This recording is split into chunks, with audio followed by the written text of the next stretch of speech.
The North Atlantic Treaty Organization was founded in the aftermath of World War II. Its main purposes were to number 1, secure peace in Europe, number 2, to promote cooperation among its members, and number 3, to guard their freedom and democracy. All of this is in context of countering the threat posed at the time by the Soviet Union. The Alliance's founding treaty was signed in Washington in 1949 by a dozen European and North American countries, including the United States, Belgium, Norway, Canada, Luxembourg, Italy, Denmark, the United Kingdom, and Portugal. It commits allies to democracy, individual liberty, and the rule of law, as well as to peaceful resolution of disputes. Importantly, the treaty sets up the idea of collective defense, meaning an attack against one ally is considered an attack against all allies. The North Atlantic Treaty Organization, or NATO, ensures that the security of its European member countries is inseparably linked to that of its North American member countries. My thesis is, although NATO began as a military pact to limit the Soviet Union's power, throughout time NATO itself, rather than its member states, has and will continue to play a crucial role in facilitating its own adaptation and growth to function in the modern world and remain a defender of democracy and a source of stability. To truly take on NATO's role as a defender of democracy in the future, NATO must be able to efficiently facilitate its adaptation internally, allow membership to all democratic nations globally, and continue to embody the principles of the United Nations while complementing the UN shortfalls. The ability to do so is seen through NATO's broad and flexible mandate, allowing its internal bureaucracy to develop responses to issues and their ability to successfully adapt and develop their institutions and strategies while still working towards its core principles.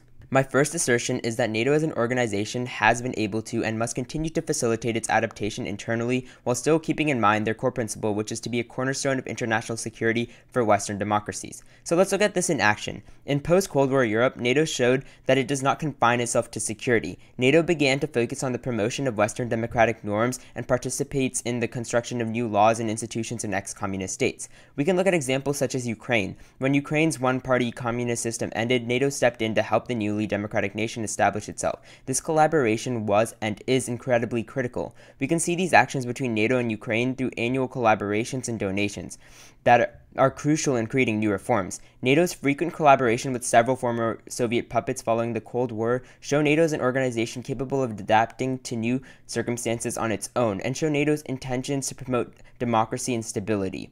In the future, NATO will continue to exist as an important institution because new threats to democracy and its member states are growing. For example, the growing threat of terrorism around the world. NATO has become increasingly involved in the war against terror, and the backing of this alliance provides much-needed aid. One major principal threat in the future is the rise of a more politically and militarily assertive Russia and an economically and institutionally ascendant China, challenging NATO's members. The strategic alliance between Russia and China following the illegal annexation of Crimea from Ukraine showed that the bond between two nuclear and anti-USA powers will be detrimental in the future. My second assertion is that NATO must allow membership to all democratic nations in order to continue its growth in the future and provide substantial security. On the day of the signing of NATO, former President of the United States Harry Truman proclaimed, "The pact will always be a positive, not a negative, influence for peace, and its influence will be felt not only in the area it specifically covers but throughout the world." NATO has truly become concerned with more than just the North Atlantic, as its members' influence reaches all over the globe. As of now, the door to NATO membership remains fully open to only European democracies which share the values of the alliance and which are willing to and able to assume the responsibilities and obligations of membership.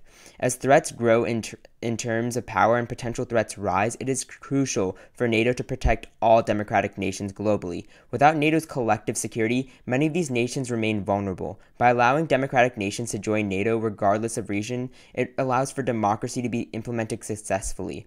An important reason that developing countries have difficulty sustaining democracies is because checks and balances have always been a problem. Elected governments can often do whatever they want. When nations join NATO, intervention by other members would prevent democratic nations from becoming autocratic.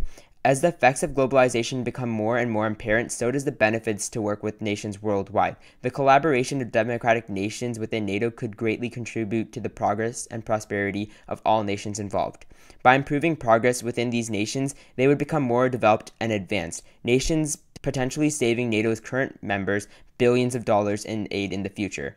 As the ancient Chinese proverb by Lao Tzu says, "Give a man a fish, and he will eat for a day. teach a man to fish, and he will eat for a lifetime. My third assertion is that NATO has and will embody the purposes and principles of the United Nations, specifically to take ethical action from the moral imperative to protect and to create stability and security. As a guardian of the peace, NATO complements the shortfalls of the UN as a political institution capable of waging war. This can be seen in Yugoslavia. Although most states were willing to condemn President Milosevic's repressive policies towards the Kosovo Albanians, the United Nations Security Council was divided on whether to authorize military action against Yugoslavia. Due to the lack of unanimous support, the United Nations Security didn't take any action.